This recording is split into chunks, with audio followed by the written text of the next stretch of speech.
les radicaux propriétés.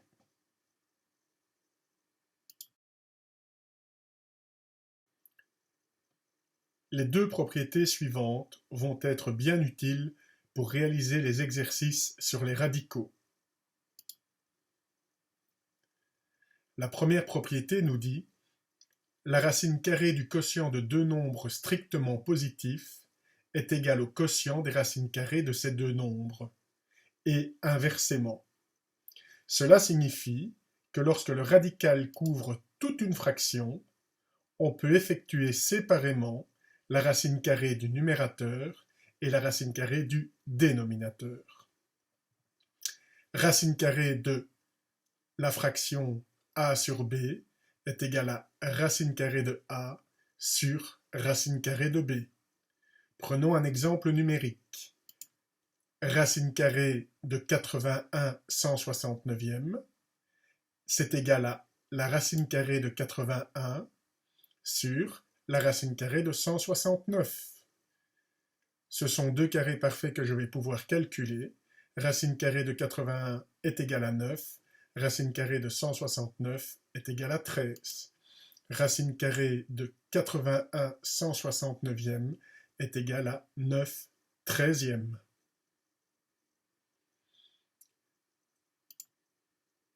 Cette seconde propriété sera fort utile dans les exercices sur la décomposition de radicaux.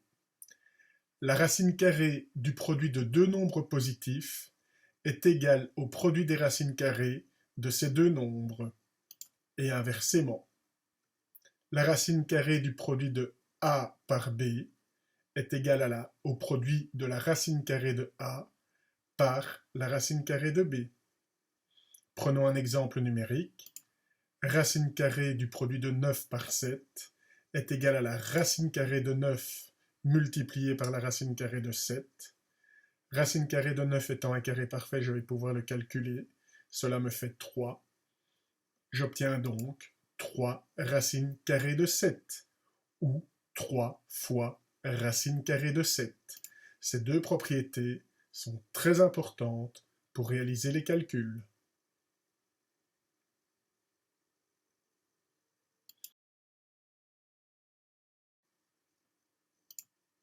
Mais attention, la racine carrée d'une somme ou d'une différence n'est pas égale à la somme ou la différence des racines carrées. Prenons comme exemple la racine carrée de la somme de 4 et de 25. 4 plus 25 est égal à 29, je peux donc écrire racine carrée de 29 puisque le radical couvre toute la somme. Si j'introduis ce calcul dans ma calculatrice, j'obtiens environ 5,385. Par contre, si j'effectue la somme de la racine carrée de 4 et de la racine carrée de 25, deux carrés parfaits que je vais pouvoir calculer mentalement, racine carrée de 4 est égale à 2, racine carrée de 25 est égale à 5, 2 plus 5 est égal à 7. Je me rends compte directement que mes deux résultats ne sont pas égaux. Il faut donc bien faire attention. Cela fonctionne pour les fractions, les divisions si vous préférez, et pour les multiplications, mais pas pour l'addition, ni pour la soustraction.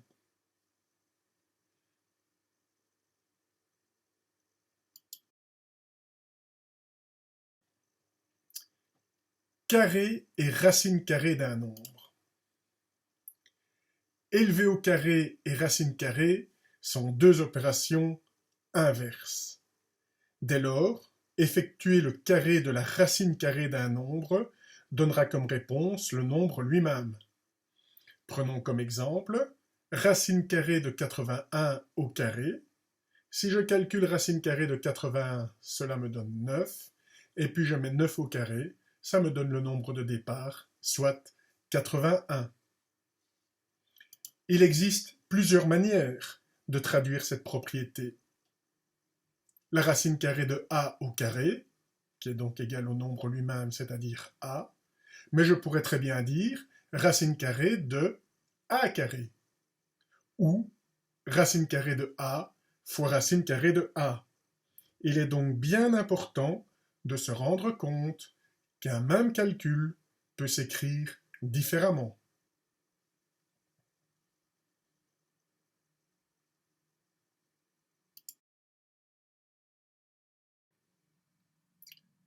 Racine carrée d'un nombre décimal contenant un nombre de chiffres pairs après la virgule. Nous allons étudier deux méthodes pour réaliser ce type d'exercice. La première méthode, nous allons calculer la racine carrée du carré parfait qui compose ce nombre.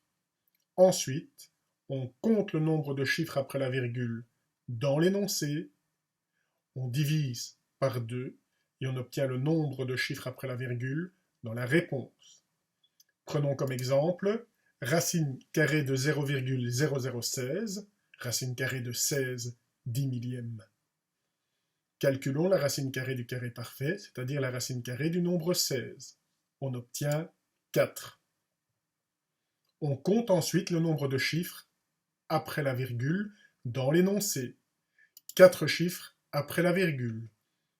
Je divise par 2, j'obtiens 2 chiffres après la virgule pour ma réponse.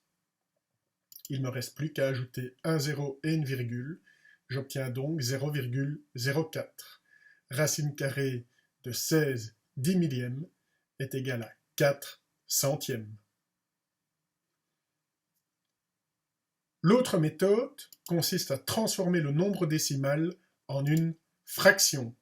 Reprenons le même exemple, racine carrée de 16 10 millièmes. Je peux effectuer la racine carrée du numérateur et la racine carrée du dénominateur. Racine carrée de 16 est égale à 4, racine carrée de 10 000 est égale à 100. J'obtiens donc 4 centièmes qui, en notation décimale, s'écrira 0,04. Attention, si vous décidez d'écrire la réponse finale sous forme d'une fraction, celle-ci doit obligatoirement être irréductible.